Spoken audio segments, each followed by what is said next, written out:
Hi, guys. Just 1 second. All right. So, welcome to my channel. My name is Emmie from Emmie Evolving. Excuse me. If this is your first time joining me, thank you for finding me. If this is not your first time, thank you for coming back. So, right now, we're going to do episode 17 of the Soul Sanctuary podcast. This is a very interesting live stream we're going to be doing. Give me 1 second, okay? Just got to close these windows out so that I can focus on you guys. All right. So, here goes. Today, we're going to be talking about sacred sex, right? How many of you guys have been in connections that you assumed and felt so wholeheartedly was the most sacred connection you have ever had? How many of you? How many of you have connected with someone on a level so deep, so intense that it was this, I guess, feeling of something sacred? How many of us even know what a sacred union actually is? Now, how many relationships have you been in? How many times have you been in a relationship that you felt was just the end all be all for relationships? How many times has this sacred relationship that you felt was sacred, how many times was that something that actually was? How were you able to tell that it was sacred?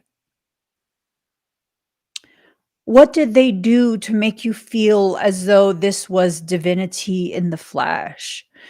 I would love to hear what you've experienced in relationships. So many of us over the past couple of years, we've been exposed to teachings that sound amazing. It sounds amazing. It sounds good. It sounds really, really good, actually. If we listen to it, like, there is this person who was made just for you. They were created just for you, for your enjoyment, for your pleasure, for your healing, for your lifelong companionship. And this is a person who was created for you and therefore will always be with you. Kind of like Adam and Eve, right? Like Adam and Eve, where, Eve was made for Adam. Eve was made from Adam. Eve was created specifically to benefit Adam, right? And no, this is not about feminism, and no, it's not about that at all. This is about the type of connection that we have with other people and our perception of that connection, and how our perception is the very thing that causes us to feel as though we should physically merge. So, what is sex to you? Technically, by technicality, sex is the act of procreation, right?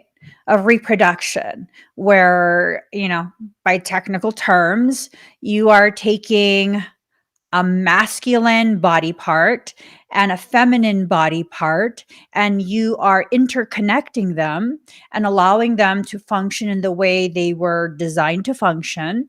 And then 9 months later, you might have a baby. That's the technicality of it.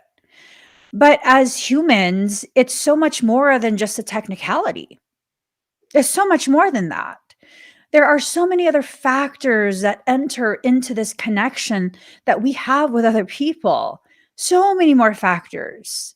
We have factors that involve not just the physicality, but also the hormonal composition that affects our psychological state, emotional state. There's so many different aspects to this that need to be explored. And some people would think that exploring simply the spiritual aspect because we heard something somewhere at some point. Now we know what we want. What do you want from a partner? And is it your goal to have that partner long term? Please, you guys, please do share. What would you want from a lifelong partner? What is your list of requirements for this partner to have? Characteristics. I mean, get in that nitty gritty. Let me know. Does their bank account matter? Where they live? Does the food they eat matter? Are the friends they keep, is that a deal breaker? Do they have to be religious? Do they have to be spiritual? What type of spiritual practice do you want them to have? I want to know what your perfect sacred relationship looks like. What would you need in order for you to consider the relationship a sacred union, in order for you to uplift a simple act of fornication, procreation, into this realm of sacred sex? What would you need? So Chris says celestial. Do you feel like it has to be celestial? What is your definition or concept of celestial? Sherry says, for me, it's sharing love, my commitment to my husband, emotionally, spiritually, mentally, and everything about me. The important aspect for a relationship is sharing my life. I have that now. That's beautiful, Sherry. Universal D says, I honestly just want someone who's authentic as me, just open and honest with whom they are. Right. Right. I mean, how many of us are open and honest at this point? How many of us really truly know each other before we have that intercourse, right? Let's see. Gays want something that's unconditional. If you want something that's unconditional, are you willing to love in an unconditional manner as well? Right? Do you need to be loved in an unconditional manner before you are able to perform an act of love? Right? These are some really important questions. Ocean Lover says, a love supreme, complementary, and all encompassing. I would rather be cobweb level single.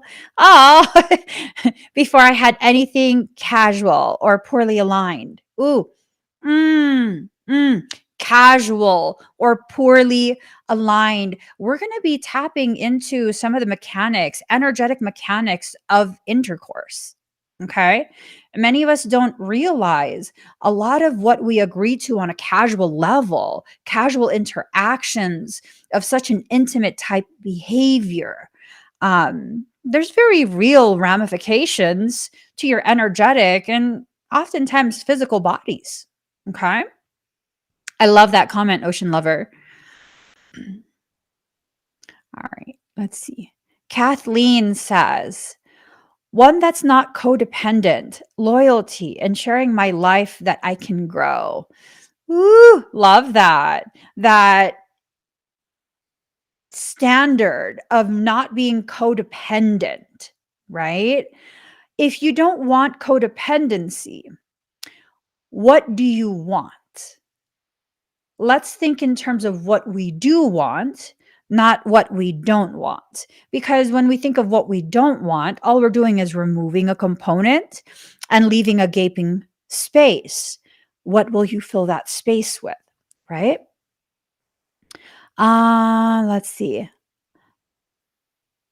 Lisa says, for me, I want someone who can love me every day, not just when it's convenient, get through the bad days together. Ooh. So Lisa is what I'm hearing is that Lisa is aware and okay with a relationship being a real connection where it's not always sunshine and rainbows, where sometimes we expect to have not so good days, but we can work through that.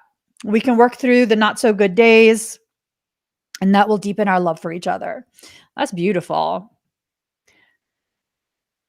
Gaze says, gets me thinking the unconditionality does not include a roving eye. Ah, so monogamy. You're interested in monogamous connection. How many of you require monogamy as part of that pretense before you agree to a sexual exchange? I mean, I'm very old fashioned, but I definitely don't expect my old fashioned ways to be impressed upon all of you. I'm very curious. I'm very, very curious. What are your thoughts? What are your thoughts? Does a sacred union, a sacred sex interaction, sexual interaction, does it have to be something that involves monogamy? I don't know. I don't know. Chris says, it's a love that makes you both smile without having to think, to be free to be ourselves. Ooh, I love that. I really, really love that. Energetic responsibility says somebody that also does not cheer me in thoughts or energy. It's both the same thing as we are becoming more clairvoyant. Huh? Even when you think that somebody else, I don't know. I don't know. I don't know about that. Let's see. Here. Desiree says monogamy, yes. I agree. I prefer monogamy. I'm not into casual encounters. Hold on really quick, guys. Give me 1 second.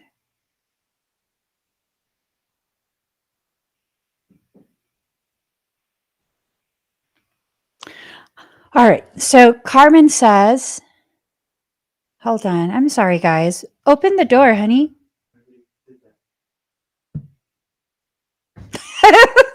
My face. Carmen says, I want someone who pushes me to grow every day by inspiring me to do so, not because he wants me to change. Someone who accepts me and loves me regardless.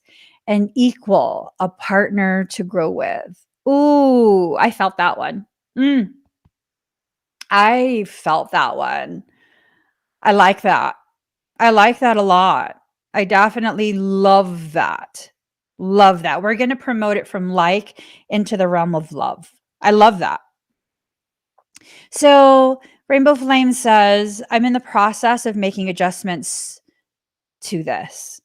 I'm looking at what I come with and what I can give and honor so fully. Just to start love, respect, loyalty, honesty, and synergy. Ooh, ooh, the synergy, the coming together of components for the greater good, the greater creative essence. Love it. You guys have a very good idea of what you want. You have a good idea of what you want, but how many of us are able to apply what we want to the situations that we are actually in? How many of us? How many of us are able to find the courage to have this conversation before we become physically intimate with an individual? How many of us have the courage to say, hold on, we need to talk first about what it is that you are expecting, what I'm expecting? Is this a casual thing? Is this something that, are we planning together to build upon this? So Kavi says it's not too necessary. I'm open to explore the freedom of others. What does freedom say? How free do you want to be? That's a very, very deep conversation that many of us should probably have. It's like many of us should probably have these conversations with the people we're about to have some boom boom with. I'm just saying. Ocean Lover says mutual monogamy is a must for me in a relationship. I acknowledge that that is a personal choice, though, as I do not malign polygamy blindly.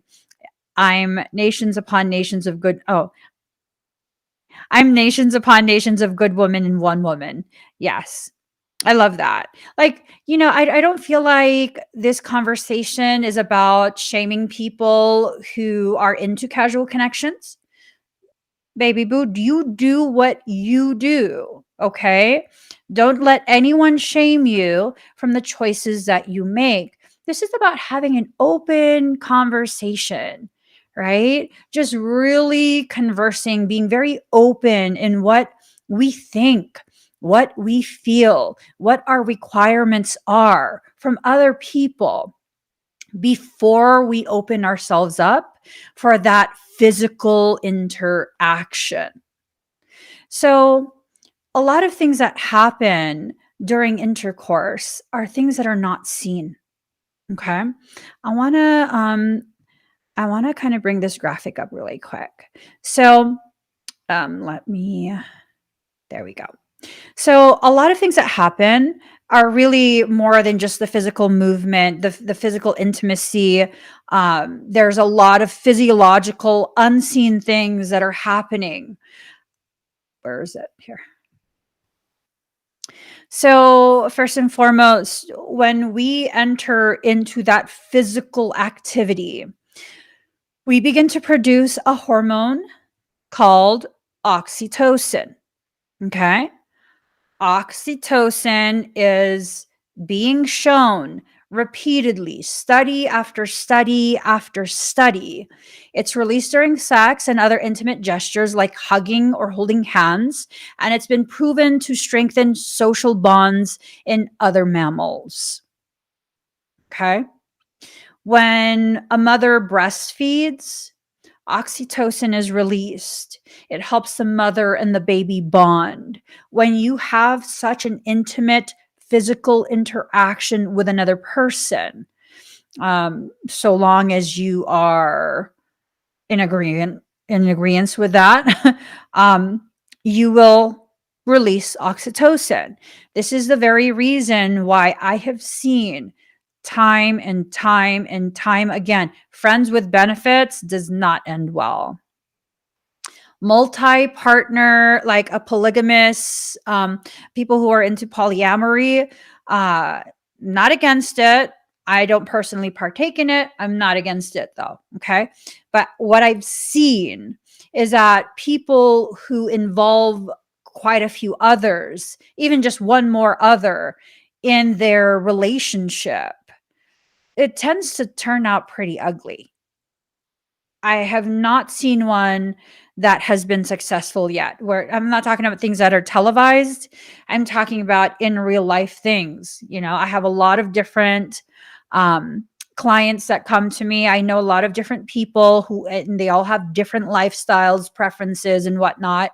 I honor all of them.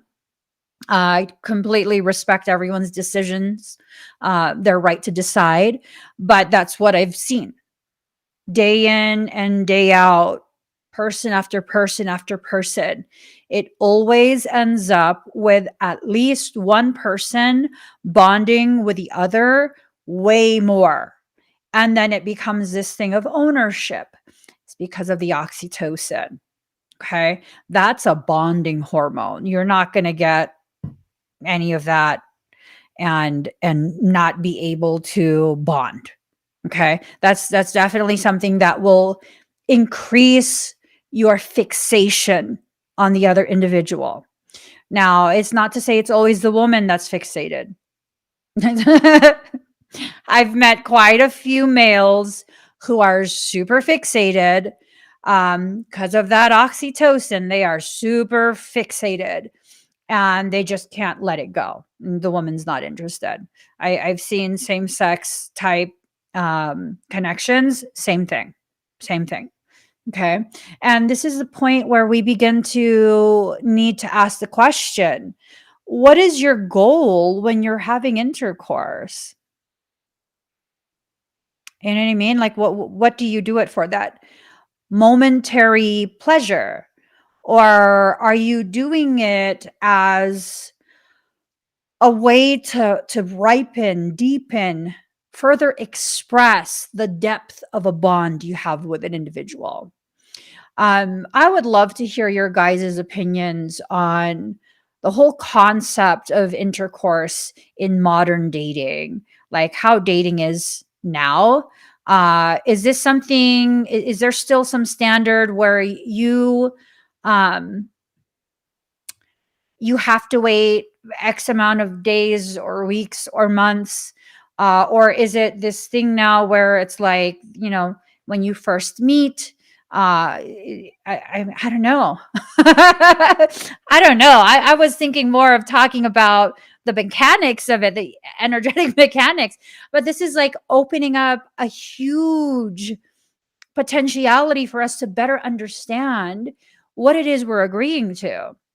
So, first question I have for you guys. What is your standard when you are dating? Do you have to have this waiting period of getting to know someone socially before you get to know them biblically? How soon are you comfortable with getting to know someone biblically? Intercourse. And again, this is not about shaming people who have no problem doing it on the first date. Like, that's your choice. Who cares? That's your choice. Let's see. Moonrock says, I hate the sex culture here. I don't understand how people do it on the first date. I don't know. I don't know. I've been married for like 20 something years. I don't know. Like, when I was still in my teens, there was a lot of stigma with that, you know? And I know that societies progress, and looking at pop culture and so many different subcultures, there's not so much stigma anymore. What I'm seeing is there's a lot of shaming you if you make someone wait. Like, what's wrong with you? Are you a prude? Excuse you. Excuse you. So that's the thing. Like, we don't even really know what it is we're agreeing to when it comes to that type of thing. You know what I mean?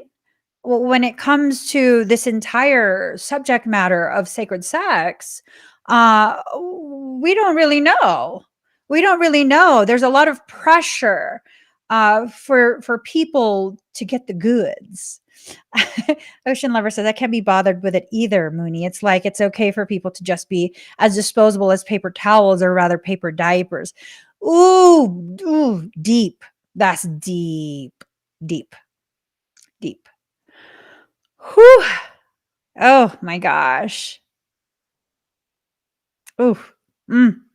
So Lisa says, my last relationship it was about 6 months. You waited about 6 months. And she says we lasted 10 years. Yeah.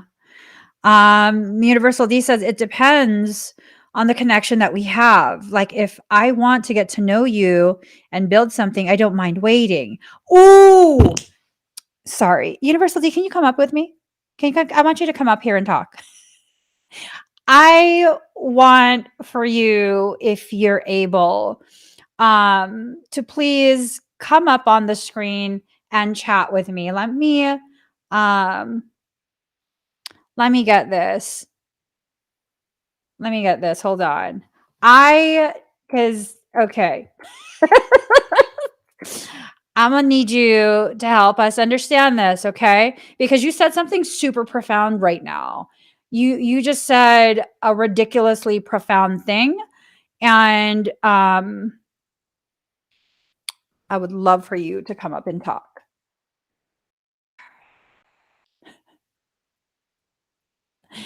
Whew, whew. He says it depends on the connection that we have. If I want to get to know you and build something, I don't mind waiting. And even if I decided to do something casual, I would have to know you for a moment, or for I would have to know you. That's intense. That's very, very intense. Um, I think that is quite possibly the most honest, most powerful thing someone could have shared. Because I mean, there was a risk that was involved in being that honest. There's a very real, tangible risk. And that risk has to do with all of us suddenly jumping on Universal D and being like, oh my God, you're a dog. Oh my God, oh my goodness, this. Oh my goodness. That. I know plenty of women who have that mindset. Let me just get a little something, something from you. I don't really want to build anything with you. If you're going to make me wait, then I don't want nothing. A lot of the sexual encounters that people tell me about these days, a lot of it is transactional. Okay. A lot of it is transactional at this point. And that's something we have. Let's welcome Universal D up here. Hi guys, can you hear me? Where are you? You have to start Can your you see me? Uh Oh, wait, let me turn off my solo. That's what it is. I was hogging the screen. oh. God, Can you let hear me me? this. I can hear you. Can you hear me? Yeah, I can hear you. Okay, I just wanted to make sure y'all can hear me. All right. So further explain, like share. Okay. So what I meant by that, I if if we have a connection, because you meet so many different people right off the back, right off the rip. Some of a lot of people you have such a strong connection or a bond to right off the bat. But if you actually want to take the time, me myself personally, I actually want to take the time to actually invest in getting to knowing you. I want to get to know you in the awe and completely of the awe of who you are and what you are before we even take that extra step into going to the sexual intercourse. Before, when I was younger, like I would just have sex with anybody, anything. I used to be a little horn dog before I actually took the time to understand what sex was and how sacred sex is and how when it comes to commingling to what the body is like. Before I used to do crazy shit with everybody, and I had a lot of things going on. But now that I actually took the time to learn myself, taking the time to learn myself, taking the time to understand how potent my sexual energy is, Mhm. because me myself personally, like my sexual energy will enhance whatever it is that you have going on within yourself. So if you're at a beautiful state or a beautiful place within yourself, I'm going to further enhance that. But if you are in a place of demise and really of self torture and things like that, then it's going to be enhanced as well. So I have to be very, very careful and mindful and very intentional with whom I decide to share my energy with because of how powerful it is. Yes. Oh my gosh. I'm so glad I brought you up here. Like, first, thank you. Thank you for having the courage to first comment that and having the courage to come up here, because really there's a lot of stigma with males being honest and being sensitive enough to be able to come with that honesty. You know what I mean? There's I like, get it. and to hear it from you, like directly from you versus reading it, it makes it that much more powerful because you can feel the authenticity to it. You can feel like it's not coming from a place of ego. This is coming from a place of learning. You've been through enough. You have the experience. And maybe that's why we have those casual encounters at first, to help us to learn, but not to build us, not to further ripen our divinity. It A lot of those casual encounters, from what I've seen other people sharing with me, like their experiences, it's wrecked them in a way. That's the Hmm. perception, that it's wrecked them. And I'm like, no, that just broke you open, because now you're seeing things from a completely different perspective. And it's like caused you to shed a layer of skin. And now you're raw and very feeling, and you understand that much more. Would you say that your learning came from You just taking the time to think about things, or would it be more from some of the hurt that you've experienced in your own casual encounters? Both. It's both. And you know me, I have to learn things through actually firsthand experiencing them. So when it came to like have, because I guess you could say I used to be in a polyamorous relationship before I even came out to Georgia. Um, and like I had love for everybody, each and every single last one of them, but my connections and stuff were drawn closer to one particular individual. And then it came closer time to me to move out here. And once I came to move to Georgia, that whole entire situation just blew up to hell. And then in the same process of that, like I seen the feelings that I hurt. I even hurt my own feelings doing that to myself. And then even just some of the casual connections and things like that, seeing the effect that it had on people after the fact, you know, it really helped me take my time to really refocus on myself. And another thing I had to learn, I was giving myself out so much to everybody, spreading myself so thin in so many different places, in so many different ways. I really never took the time to actually understand myself. So when it came to my last relationship, which ended in 2018, I was done. Like I said, I'm not doing anything with anybody unless, you know, I feel like it or we have that connection. Um, and I went on that stretch for a good 3.5 years. Um, I did a little dibbing, dabbling every now and again, but that was just to make sure I still, you know, my man's was still working. We still got what we got going on though. But I'm very intentional and very, very picky with whom I decide to surround myself with now. It takes a lot. Would you say that that pickiness, that intentional nature that developed, would you say that that comes from you finally realizing the gravity of what you offer every single time you connect? hmm Because that the the weight that's not seen with it is actually very, very heavy. But it's not a bad heavy. It's just an enhancing type of heavy. So, like I said before, whatever you have going on, it's going to enhance that. Yeah. So it sounds like you've developed an awareness of some of your soul purpose, which is as a catalytic amplifier. I never thought about it like that. Yeah. Yeah. Wow, You're so adorable. wow, Yeah. And that's all of beautiful. these people, they contributed to your learning about yourself. So it wasn't necessarily a waste of you. It wasn't necessarily just like, oh, you're just being this young buck that's just like, no, it actually helped to develop Cool every learning single person. experience. Yeah. That's why, like, I'm not trying to say that everyone should just be in one relationship and nothing ever, you know what I mean? Like, we all learn in different ways. And Mhm. there's sacredness about sexual intercourse that goes beyond just the physical act. But see, if you continue to just have these connections with people who are not worthy of that type of honor, they will desecrate your temple. And in that state of desecration, your perception of yourself just, yeah, yeah. Have you ever experienced that The where, desecration of myself.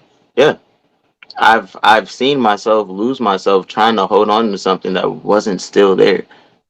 mm, Like I've felt it multiple times. I've experienced it twice, and actually the last time that I experienced it was a time that really just said no more. Choose you. It's time to mm. focus on you.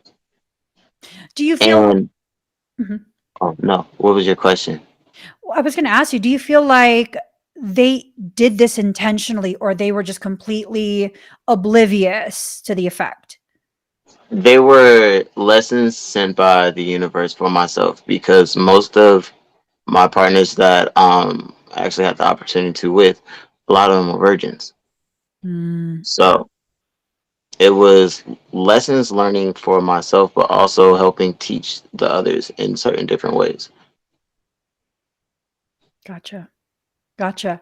Do you have any type of negative feeling about being there first? Do you feel like you took something from them? Or do you feel like it empowered you to be the first? Or do you feel like it was just this, that's just kind of how it worked out? I feel like I don't want to say I feel like negative because like I don't feel like I took anything from them because I've always had conversations before I did it. Mhm. Especially with it being your first time and things like that. I am one who's very patient and very learning and very lenient. So I will take the time that it is to actually understand you and learn you and know your body and things like that before I actually get, because that's a blessing. That's honestly, that is a blessing within itself to have somebody that is pure still and amongst all rights. Like that is a blessing, and especially for you to enter into their temple. So you have to be very, very careful. And a lot of people aren't that careful and sacred nowadays. Like I even had that knowing within myself while I was still doing that, but not really understanding it until after the fact. Mm. Would you say that the intercourse, whether it just be one time or multiple times, really doesn't matter. But would you say that act of intercourse is the very impetus, the thing that got you thinking, wondering, questioning, and that led to the answers that you discovered? hmm Um, because let's just say if I didn't have those partners or anything like that, I probably wouldn't have learned the experience that I needed to learn today. I probably wouldn't have the remembrance of the knowledge that was within my soul today that I have now. If I didn't have those opportunities then, so Okay, so you've taken my classes before. You have some idea of energetic stuff. Uh, mhm. when you look back at those instances, first time with people who are doing it for the first time, how can you explain that in energetic terms? Did you experience anything that you could kind of say is something like spiritual or energetic? um, I can say with the first times, it feels like I don't know. It feels like it's a merging of two coming in together as one, but still being at one after the end of the day. You know what I'm saying? Like still being two separate ones. It's like I don't. The intercourse. I don't. I guess it brought us closer. Not only did it bring us closer, but it strengthened the honesty and things that were going on at the time as well. So it helped deepen the connections within us. But flip side of that coin, I was still also doing a lot of other things as well. So the it yeah, Would you say that it strengthened their honesty with you or both? both. It was both. Honestly, it was both because I even seen myself because I one of the situations that I was in, I was dealing with three people at one time, but I was also dating one of the three, and the other two were best friends in that kind of case of nature. And it came to the point where the guilt was eating me up on the inside, and I actually told my girlfriend at the time that I was stepping on her and I was sleeping with her best friend or whatever would not be the case. And I even tried to break up with her.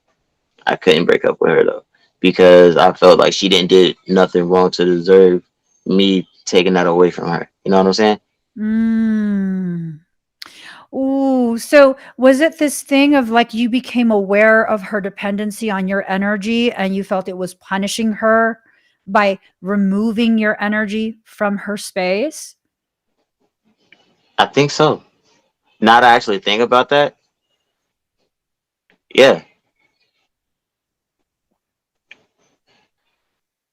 yeah. That's deep. Wow. That's called a soul tie. And that's why we have to be careful of who we select, even in casual connections. That's what a soul tie is. She was feeding off of you energetically.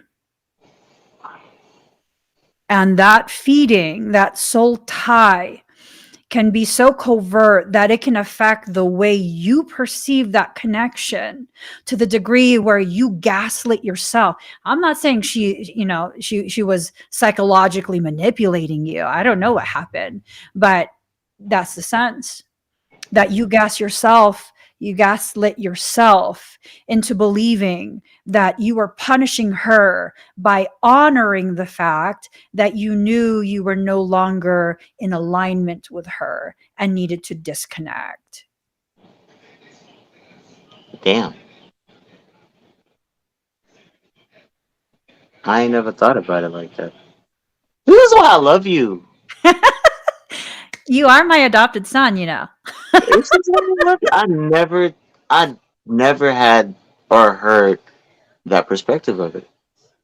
Well, one of the things I'm going to share with everyone, let me see if I can fit all three of us. Let me see. Oh, I don't know how to do it. There. Yes.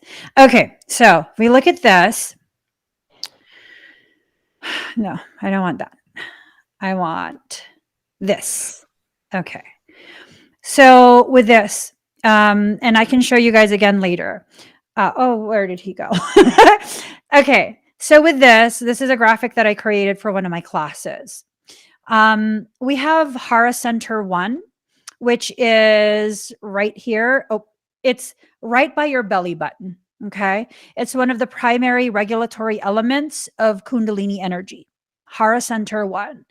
It attaches or governs all of those functions, all of those energetic structures in the body.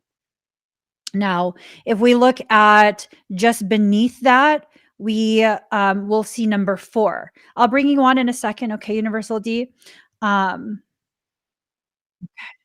Sorry. So here, this is even better. So you see the point 1, which is by the belly button, and then you see the yellow point right beneath that, which is number 4. That's the sun star. It's a crystal seal. That is a key center for directing energy through your entire energetic system. When you can access Sun Star and the Hara Center, you have access to the entire template. The entire template. If I want it to be parasitic, I'll access those, and that's facilitating the feeding. You notice the placement of it? It's right by what? The areas that are accessed when you are in that very divine connection, right? That's what they're accessing. So it becomes this thing of direct port injection. I've talked about this before. When you are having intercourse with someone, you are giving access to internal ports. With that Sun Star seal and that Hara seal, like y'all, full access to your core coding. And once that's access, I mean, unless you can work energy to the degree that I can and do full recodement, you've just given them the garage door opener. And if they are parasitic, if they harbor parasitic things, that can now access you, remote access.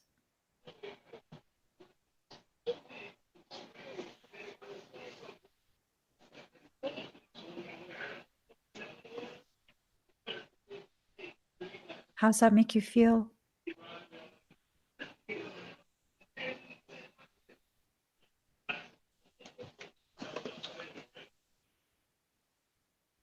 It makes sense from when we first started talking and you made those discoveries of everything. So, yes, it makes complete sense. Do I have your permission to kind of further break down the psychology of everything? Just by observation, obviously, I'm not a psychologist, but these are just like things that I would think about if we were in a private session. And this is like the primary concern.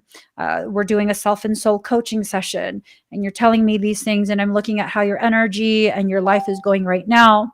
I would begin to question, and seek the answers for these questions. One of the things that I would first explore is, okay, were you intentionally seeking out individuals who do have parasitic situations without consciously knowing, maybe on a subconscious level?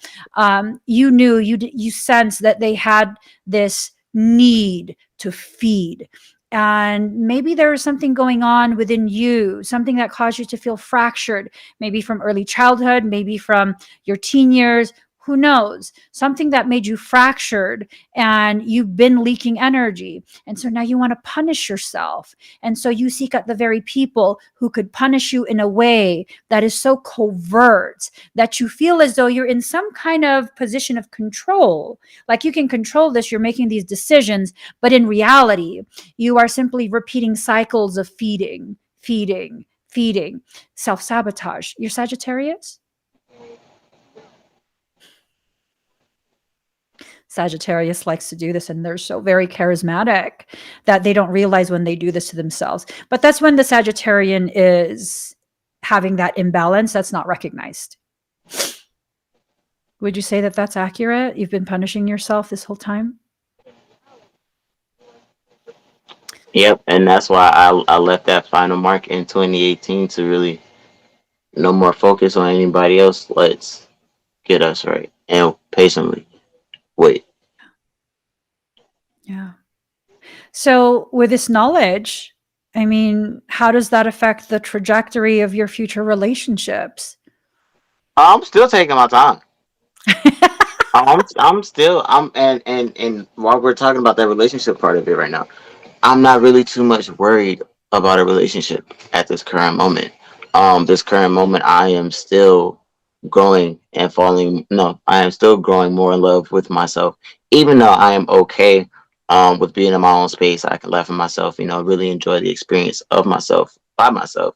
I'm slowly but surely getting ready to that point of actually welcoming in that lifelong partner who can sustain the wittiness and the wits of me, but also have their own wittiness and wits within themselves. Um, and we just kind of just balance each other out, and just ride it out. It's coming. I'm no rush for it, but it would be nice if it came sooner. There's a question here, and this is a very important question. Would you say your masculine friends and family have the same views as you?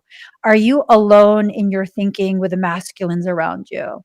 Yeah, I'm very alone in the thinking. Even those of coworkers and things like that, they don't have the same viewpoint of it as I do when it comes to relationships or anything like that. Like a lot of my homeboys, like, damn, bro, you need to go and get you some pussy or something. You need to go and get lit. I'm not worried about that. That's not a main priority right now. If I wanted to, I can have anything that I wanted just because of who I am, just because of the way that I look. But I choose not to, and it takes a lot to choose not to. Yeah. And those are really powerful declarations of fact. You literally could find someone, anyone, and have these, moments of pleasure with. You're not an ugly person. You're very charismatic. On top of that, you're developing an understanding that I'm pretty sure quite a few ladies in the comments right now are like, okay, what's his number? Hey, don't be messing with my kid, yo. Don't be messing with my kid. No, just kidding. But that's the thing though. It takes a more powerful man to be able to recognize that they have the ability to get another person to agree to these things. But that's not It's the nothing. goal. It's like talking a baby out of the candy. It's nothing. Would you say that, because this was such a key question, sunrise to sunset oracle, it always asks the most potent questions. I love it. I love it.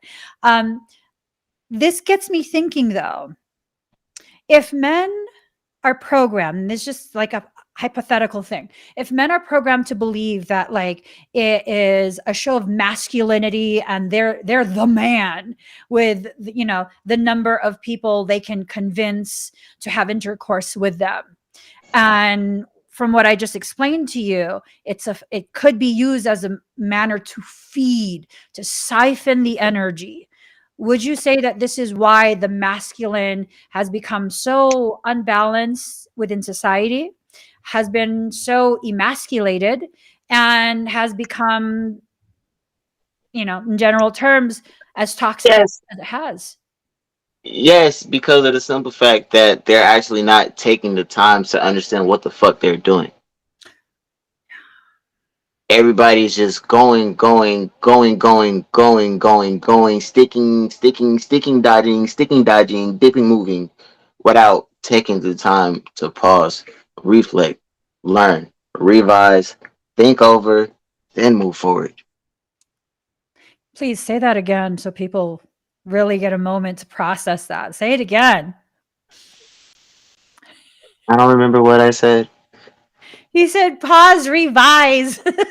Oh, okay, that part. The pause, revise, rethink, reflect before they just keep moving forward. You have to pause. You got to take a stop. You got to gather everything that you done collected so far. You got to review it. You got to reflect over it, siphon through it, see what is still good, see what is no good, throw that old shit out, leave space for new shit, and then move forward. That's where I'm at right now. I'm reflecting. I'm tossing old shit out and making space for new shit so we can move forward.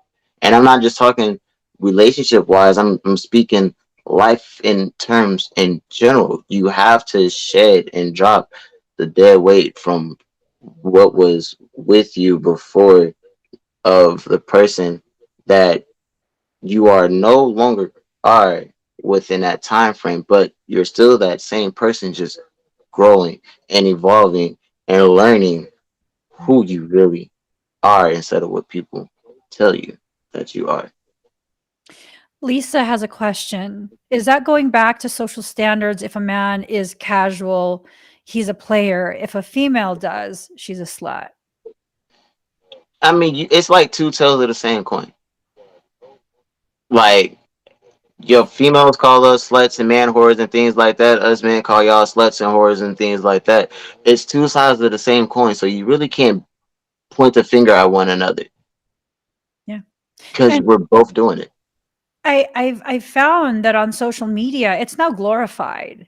It is glorified to be able to call yourself a hoe. Whether you're a man or a woman, it's glorified. It's okay to be a side chick, your sneaky link, and things like all of these romanticized concepts of just the not only objectification, but the lack of respect for self. Like for me, I don't know if it's from my previous life, but honey, I will be the only one. If you are entertaining other things, then you need to go over there because I don't got time for you. That's I'm that. not a second option. I'm a word choice. Right. I'm not an option. Right. And And if you have to choose them, not me. right. And yeah, no, no, no. Totally. It's not even this thing of like if you have to choose them. It's that they're now your only choice because I'm out. Huh?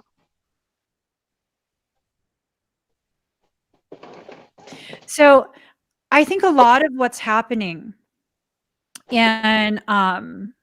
I'm I think talking. a lot of what's happening in the world right now, modern world, modern relationships, all of that, is that we keep forgetting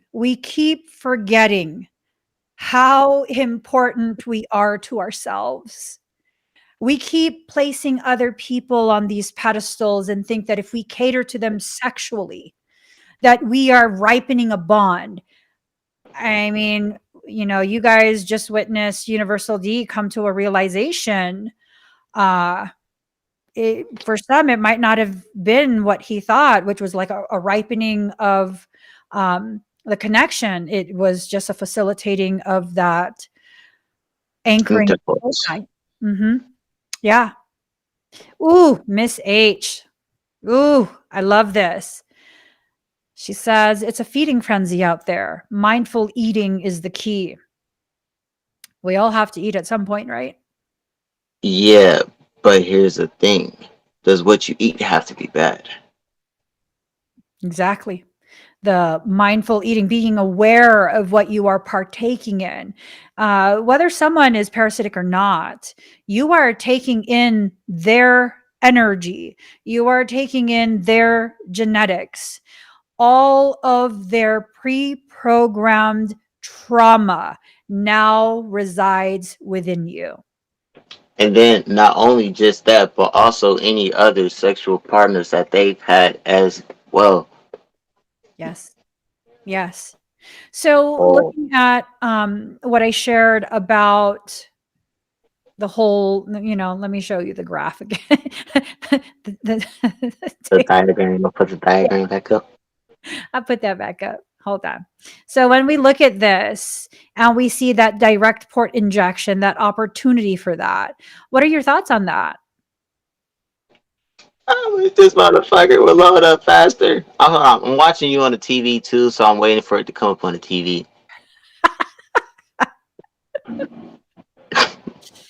It's a couple seconds behind.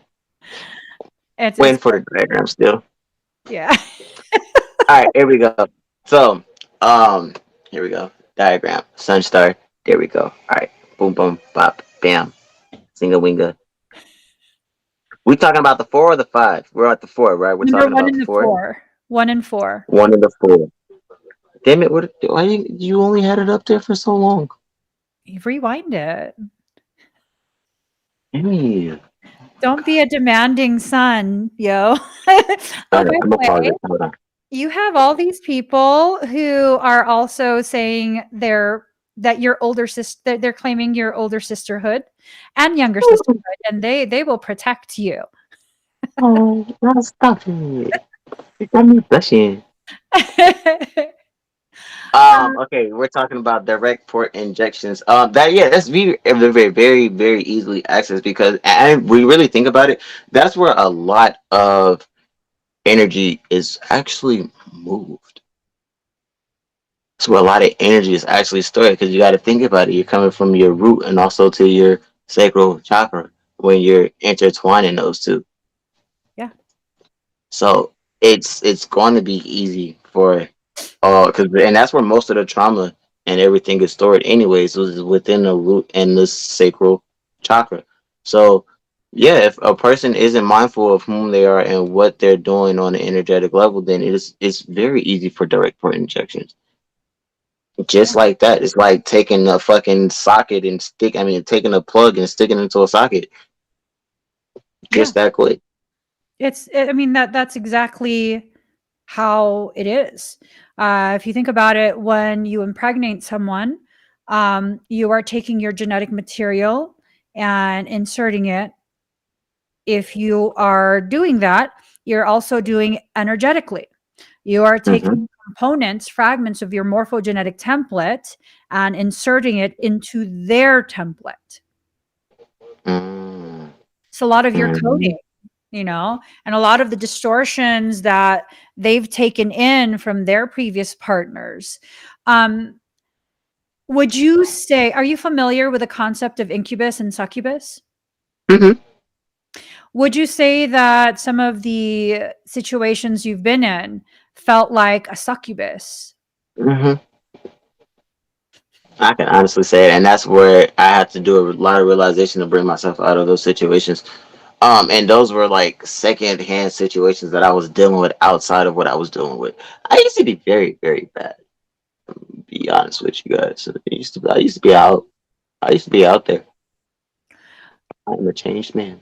Do you feel that that was a bad thing? No, it was a learning experience. It was a learning experience. Like I had to learn one way or another.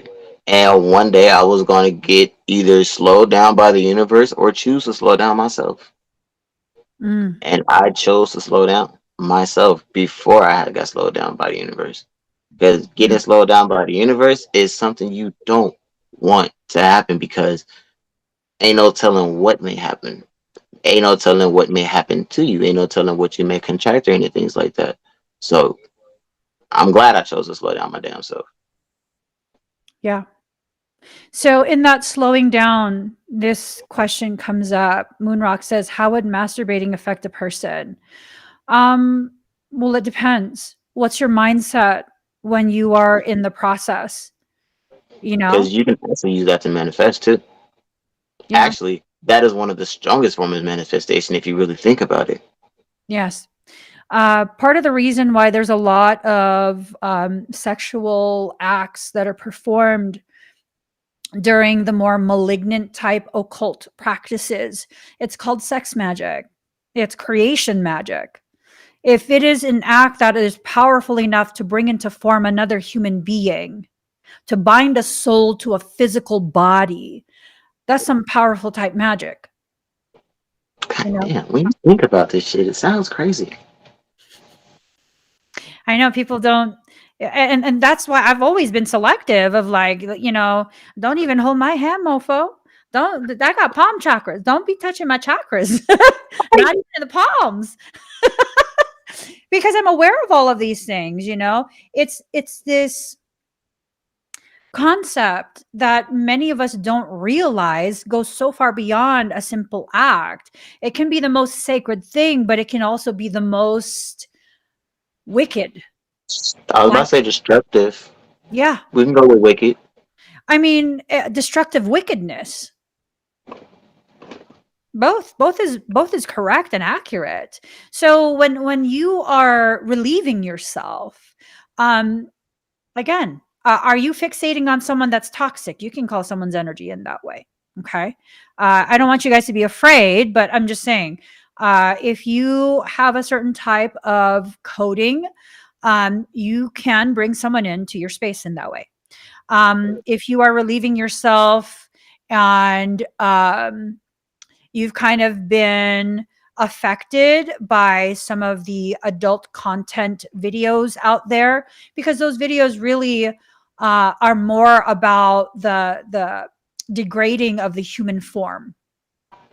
Okay, that's what we are conditioned this act is supposed to be. Like, it is not good unless you are doing something that disrespects the sanctity of the temple. Now, are you guys aware that and this is kind of TMI, but the booty type, that's a form of demonic worship. That's an The actual ritual. the booty type? Yes, anal intercourse. You can look it up. That's a very Oh, old practice that wow. they would approach in order to show reverence to the demonic deity. They would approach backwards as a show of disrespect to the opposing divinity.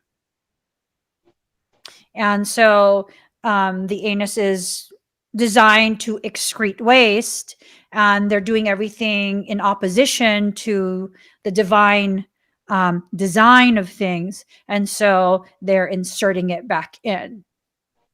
Well, thank God I never did that. I mean, don't tell me what you I'm just saying, like, it never happened. So, like, thank God that never happened for me. Okay, now I don't even want to. Now I don't even want to watch you Hey, anymore. I'm your mom. Like, Don't talk about these things in front of your mom. I'm sorry. I'm sorry. I'm sorry.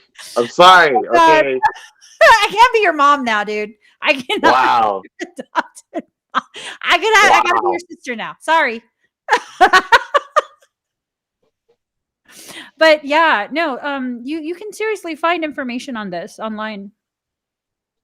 And for those that don't know, uh, my specialty, my actual, day job, I'm a parasitic extractor, which means, exorcism. I'm an exorcist, and therefore I have a robust knowing of demonology and occult practices in order to be able to He efficiently said robust. robust.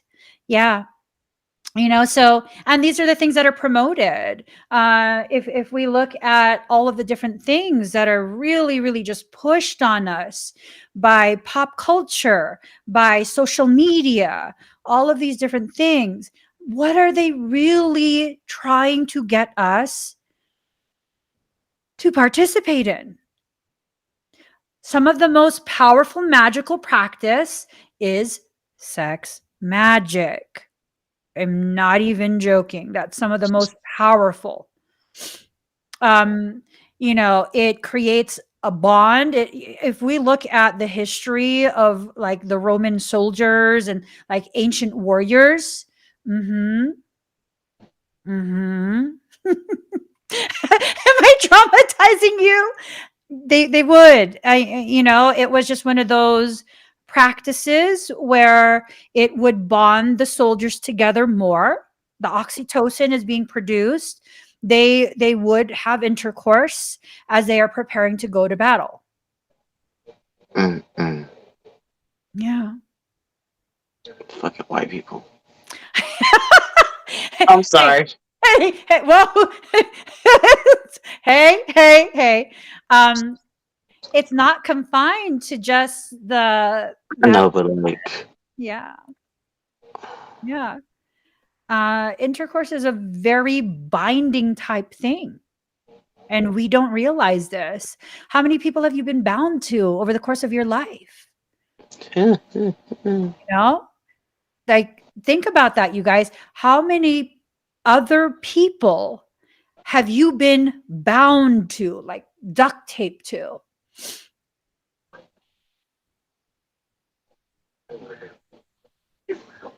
Huh. Yeah. Now, some of the things that we need to kind of go over is really just allowing ourselves to first be honest with, where we currently are at within ourselves and our understanding of ourselves, what we've experienced, all these, different things.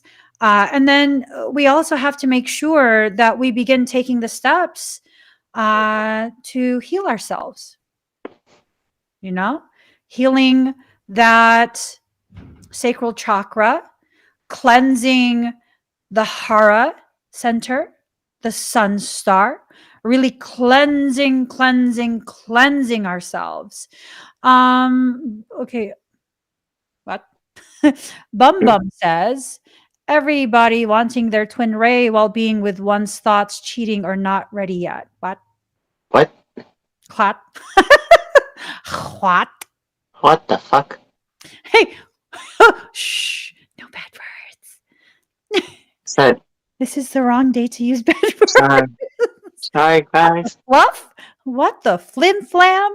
Um, I think a lot of this has to do with when you are in a relationship with someone and you are fantasizing about someone else. What are you really bringing in? Mm. What Mixed are you emotions. actually doing? You know what I mean? And it's not to shame you. It's not to shame you. It's to ask a legitimate question. What is the ramification of that? Mm. Rainbow flames. Uh, do I have a sexual unbinding service? It's called a dark magic revocation, or you can just go for parasitic extraction. And those are usually the ones that will help with the unbinding. Now, it's not to say that everyone that you have been intimate with is malignant or has malicious intent or will forever be trying to harm you. It's not to say that. Okay. We don't need to take it to this worst case scenario. I'm sure the people that you've been with, Universal D, are not doing that. I think there's at least three of them that are still fixated on you and your energy, though.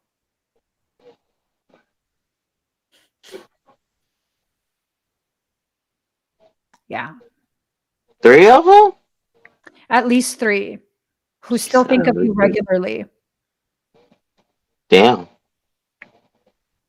Hmm. Hmm. I think that's one. That's two. Who could the third be? I don't know. Oh well, that's on them. I mean, you had your opportunity. Keyword Hat. had. You had the Um, opportunity. Ocean Lover is going to take you to church real quick. Jesus. She's going to bathe you in the bathroom real quick. We don't want to do any more baptisms. We didn't did too many of them. So, I mean, maybe we should take some questions at this point. You guys, do Questions? you have any questions about the things that Comments? we've talked about? And I think we can have a part two to this podcast where we can talk about the more positive things. I mean, we kind of went off into The the debts. negative part. And, we need to make sure that we balance this with a positivity because it can be such a healing thing. It can be something Mm-mm. that is very, very beautiful, very empowering, something that will help to further your creation, your conscious creation. We have to make sure, though, that we understand the ins and outs of it, the ins and outs. So, what's your guys' questions? Universal D is our resident expert on. You're going to be our expert, okay? Uh, why is he the expert? Because he said so. That's why. Special. Sunrise to Sunset says, is there anything the divine feminine can do to assist the divine masculine with this perspective shift? Can or even should we hold space for the change? In order for anybody to understand the perspective shift, you have to speak to perspective. Mm, So, from the divine feminine aspect, from the divine feminine standpoint, yes, the more of the feminine women who actually understand the sacredness and are willing to share of the information of the sacredness, then the more men that will we can possibly get to listen and actually start taking that shift and change within themselves. And that flips on the same coin for me and the divine masculine aspects, the more of the masculine men who actually have an understanding of the sacredness and who is comfortable enough and doesn't mind actually speaking out on it, then we can actually really get that perspective to change, get that shift to change just as much as everybody promotes the not so beautiful things in life. We can still switch that coin and start promoting the more beautiful things in life.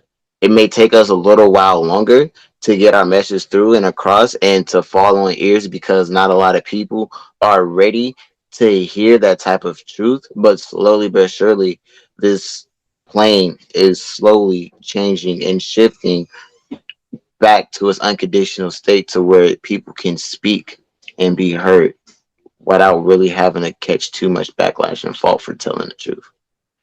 yeah. And that's the important thing, the catching the backlash for speaking truth, especially your personal truth. That's what keeps most males quiet. You know, most will remain silent because they don't want the stigma of being seen as someone who's not a man, like a real man. To me, real men can talk about whatever they feel like talking about and not be afraid of the stigma because it's like, well, that's your opinion. That's not my truth. That's your opinion. That part, Yeah. that part. Opinions are like buttholes. Y'all have one. Yes. Yes, that's true. Good choice of words. Good choice of words. Good job. Okay, so my take on Sunrise to Sunset's question, is there anything the divine feminine can do to assist the divine masculine with this perspective shift? Having standards and sticking to them, and Ooh, it's not necessarily framing it as like, I'm a goddess and you're just not enough. You know what I mean? Because then that creates this opportunity for the tit for tat. It creates this game, right? How did I personally do it? I have standards. And, if my standards are too much for you, if you're not aligned with it, it was good knowing you, but I'm not going to compromise my standards. I would like to believe that you can rise up to that or that you're already there. Because honestly, I wouldn't talk to anyone that wasn't already there.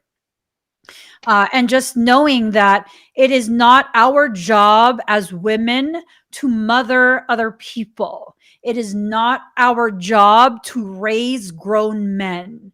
It is our job to hold a standard for ourselves and not compromise on that. And if a man really, really wants you more than just as a plaything, more than just as a distraction, a side piece, a snack, whatever other things they say, he will work himself to the point that he knows he's worthy of you. That's This is just, true. yeah. And it goes all the way back around to what you said at the very beginning. If I want to build something further with you, I don't mind waiting, you know? So it's this thing of making sure that the space you hold is actually for you. Ladies, when you hold yourself to that degree of importance for yourself, not that you are more important than other people, not that other people have to see you as the most important thing, but when you hold that for yourself with no apologies and no wiggle room to back down, people have to accept that. And people who don't accept that will go away. hmm And eventually, what ends up happening is it becomes a cultural thing, just like they made the side chick a cultural thing. They made it where it's normal, commonplace. We can do the exact opposite. If society can exist with people who serve as the poison, society can exist with people who serve as the medicine, the antidote to that poison, but you have to be brave enough to do it.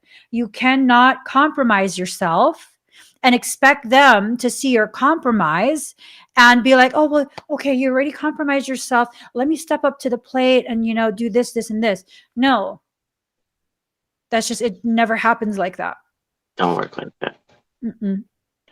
Never. People have asked me many, many times, like, how was it just luck? How did I end up having the kind of marriage that I have and for as long as I have? Okay, first and foremost, it's a real marriage. We had to work ourselves into this point of alignment, and that took a lot of conflict between us. We had to choose every time there was conflict to continue to work together through the conflict into a point of resolution. Secondly, what did I do personally as a woman? I wouldn't accept anything less. Like, I love you so much. But if you're going to do that, I mean, I'm going to love you silently from afar. I don't have no problem being alone. And him, like, I mean, my husband doesn't say that kind of stuff to me. He just doesn't. He's not like that. I'm a little bit cold. I got Capricorn in my Venus. Yeah, we can help it. But he, the way he conducts himself tells me, like, I don't want to lose this man. I don't want him to not be in my life. So let me act right. And he doesn't even have to ask me to act right. I'm just like, you know what? I mean, he's some hot stuff. He had no problem finding someone else. You know what I mean? So it's not like he's with me because he's desperate. Let me acknowledge him for the gift that he is as a beautiful man with sensitivity, with grace, and he's masculine. Like, that's a whole package right there. Any other We woman, love you, so.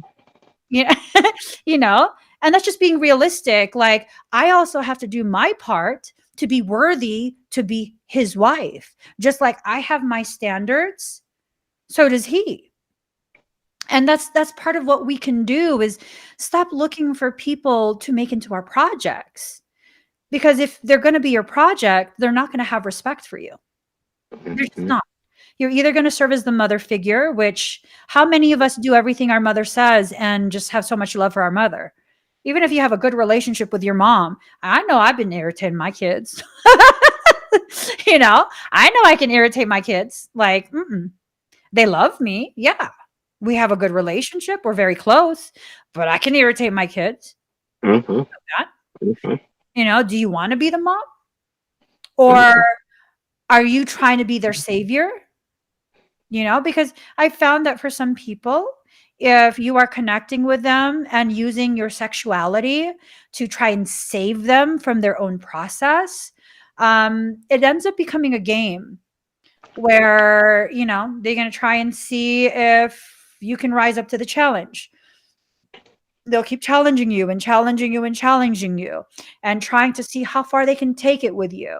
Like the concept of that ride or die woman, being a ride or die. I straight up told my husband one time, I'm not willing to be shot for you. Stop that shit. I'm not trying to be shot for you. No, hell no. I got sessions I got to do. Like, I'm good off that. We're not playing that. But granted, we were in the hood, and like I think someone was like getting their weaponry. It was like it was literal, but also not, figuratively. It's But just for real though, I don't know. It's just some of these concepts of things nowadays. It just really blows my mind. And yeah, I may be 26, I may be young, but dude, my soul is forever old. And some of these concepts nowadays, it really blows my mind. Yeah, being young, I kind of experienced some of what these concepts are, just through growing experience. But ultimately, I learned. And with that still being said, like if we can let the concepts that we have today be what they are, why can't we bring back the old fashioned concepts? mm. There is literally, for me personally, and I know I'm not everyone's cup of tea, calm down. For me personally, there is nothing that is more attractive than an old school gentleman. Court me, make me feel like you are putting effort into pursuing me. I don't need the gifts. I need to see the action. Oh, I see you just put Ocean Lover on the screen. You probably put it up there a long time ago, but I just seen it. I actually like that question because I actually watched the older movie Karma Sutra. The older, like, is it like 1970s or something like that, or I don't know, that one, and that actually really helps you learn one another's body without even the course of intercourse. Like the stimulation of knowing what arouses your partner just by a single touch, just by a single glance, or by a breath on the neck. Mhm. It arouses it enhances all that. So once you finally do get to that point of intercourse, oh my god, it's going to be so, like, I feel like if I actually had a partner to actually learn and experience the Karma Sutra on and actually be fully endowed in them without being in them before entering in them, holy Jesus. Yeah. Kama Sutra is basically the practice of energetic merger before physicality. They teach about all of the erogenous zones, these areas on the body where the skin is just absolutely jam packed with hypersensitivity. It's something that is very Yeah. intoxicating. It's very, very intoxicating. And if you guys practice some of this, like tantric sex, it's just this thing of, it's not a wham bam thank you ma'am, it's this ripening before the actual release, before you even begin the physical process of creating that heightened sensitivity for the release. It has to do with holding in a way that's sacred, holding off and not being premature in what it is you are doing, having that, I guess you could say, foresight, where you know what your end goal is, and it's not simply just this activity. It is an actual, like a preparation of a banquet, lovingly allowing Mm. yourself to just properly and uniformly slice all the ingredients and prepare the sauces, allow the marination, and all of this is like several days long. It's one of those things, and Kama Sutra, tantric sex, it's not something that is very fast. It's Mm-mm. not. Yeah. It's this process, and I don't know, I can't remember the exact tenets of Kama Sutra, of Tantra, because the actual practice is Tantra, tantric sex. But it's on an energetic level, it's like cleansing and preparing both of your higher selves for this merger point. And as the higher selves begin that synergy, that process of coming together and making each whole and solid in that reunification, then you prepare for the physicality of it. It's something that's really profound, very, very profound. It We can go is. over that. Yeah. It is. Oh man. Yeah. Huh. Look at you. His mind is blown. Yeah, man. Because I want somebody to experience that with. Because I've done it before, but just not on like a majorly long scale. You know what I'm saying? Like I've probably done it for like a couple weeks before getting to know a person, but like actually taking the time, a process of a couple of months of just being around you, touching you, not even having sex with you, but just touching you, filling you out, learning your hot spots and things like that. Actually getting to know you and your body before actually making that jump. Yeah. That's what I'm building myself to get prepared to ready to receive. It's coming. It's coming. Shawty coming. I don't know who she is, but Shawty coming.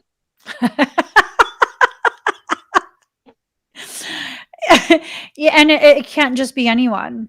No, It can't. no, no, no, no, no, no, no, no, no, Yeah. no, no, It no. really can't. It has to be like a beautiful alignment between your higher selves. It has to, or it's not going to happen. It's the only way. It's the only way something like that can actually work. Yeah. If you were to have only one thing to say to everyone before we go, what would be the most important thing you could tell them? The most important thing I could tell the people before we go. Hmm.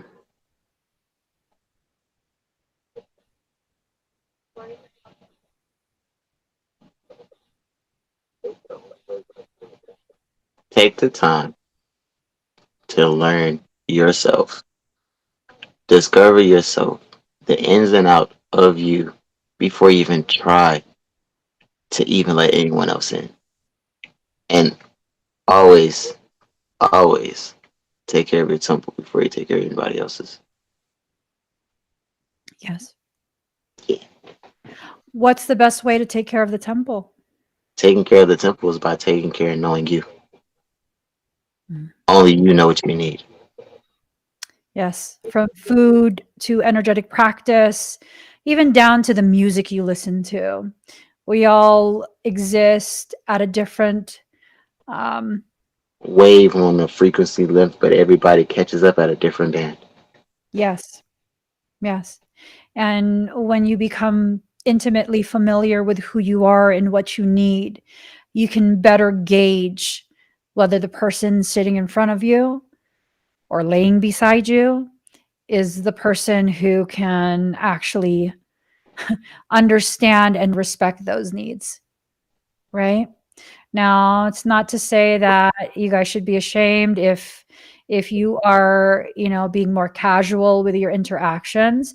We definitely respect whatever you decide for yourself as long as as long as you're not intentionally attempting to be harmful to other people, as long as you're not, manipulating people to get what you want, then okay, have whatever fun you can have with people who are willing to agree to that. You know what I mean? This is not about shaming anyone. I just want to emphasize that. This is a space where we want to make sure everyone feels valid, regardless of how different our experiences, perceptions, and earlier life has been. We're all valid in what we have lived through. Okay. Like you look at me and Universal D here. I do not have I have single digit count, and then Universal D over here is like, well, I had like four girlfriends. That's okay. That doesn't make you any less than me. Doesn't You're make in the double digits, baby. you sure not triple. No, not triple, not triple, just double. Low doubles, low doubles, low Low doubles, doubles. low Okay. doubles, low doubles, Low low doubles. doubles. That's okay. Even if it was triple digits, that's okay too. As long as, you feel good within yourself. I can't bring myself to be in a triple digits. I'm sorry, no ma'am. That's a lot. TDH, triple digit hoe. I'm just We are not today. Wrong words.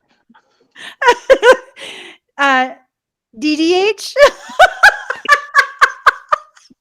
I'm just teasing him at this point. Is let me quit messing with you. So again, you guys, it's very important for you to accept your history as it is.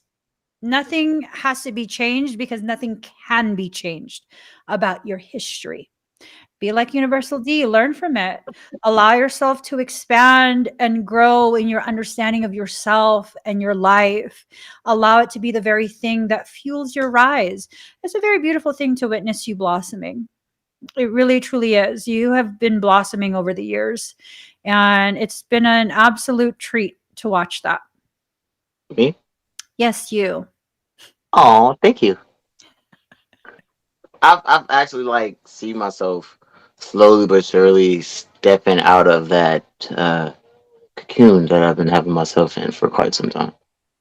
Slowly but surely stepping out of there. And in 2022, it's a very promising year for me to actually start being out there. Yeah. You're going to be out there at the sanctuary? Gotta be out there. You're going to be the head goat wrangler. Oh, okay. I like goats. I'm looking at goats, pygmy goats, and I'm also looking at pocket cows. Oh, oh, pocket cool. Sorry. Look, y'all know I like animals and stuff. Y'all can't do me like that. I I know. like to live in a little ranch in the prairie. Oh man, I really just can't wait to be back outdoors in the element, living with the land. Yeah.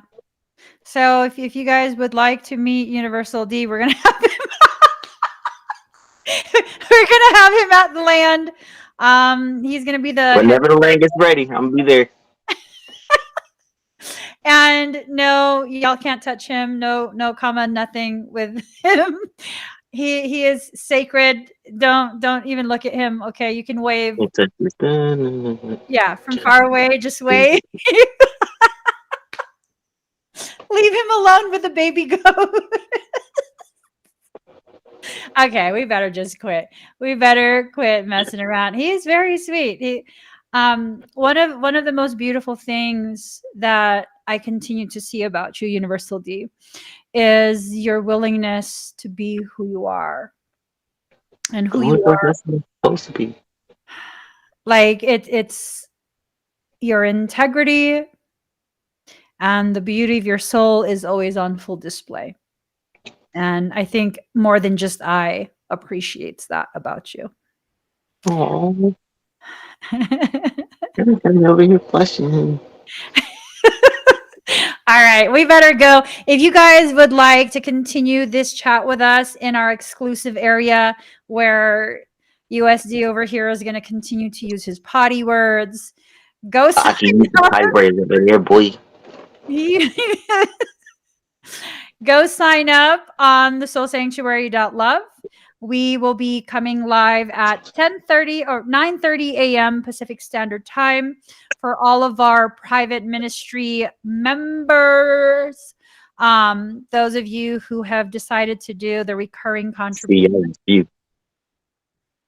we're gonna see you guys there. We're gonna and for those who are not part of it, we actually regularly launch a Zoom video chat, and it's not just me talking to everyone. We're literally having a So fun. powwow. Mm-hmm. It's so fun. Y'all should really get in on that. And it's If you no can holds get in barred. on that, it's fun over there. Yep, there's a no holds barred thing. We talk about everything over there. Y'all think y'all get the juice on YouTube? Nah. Y'all get some of the juice on YouTube. Y'all want the juice? Go ahead and check out the Soul Sanctuary. I love. That's where all There, the juice is. I mean, there we go. all the juice. A whole cup. No, make it a carafe. I might say it's like a whole like one of them like big with them barrels. You know them barrels, the big burn barrels. 5 gallon? Yeah, that's the juice. Now I'm talking like a 50-gallon barrel of the juice. That's the juice. Like we Louisiana, baby. That's the juice. We Louisiana, baby. Okay, we gotta go. We gotta get ready for. All right. See you guys later. Bye, everyone. You're a Mm.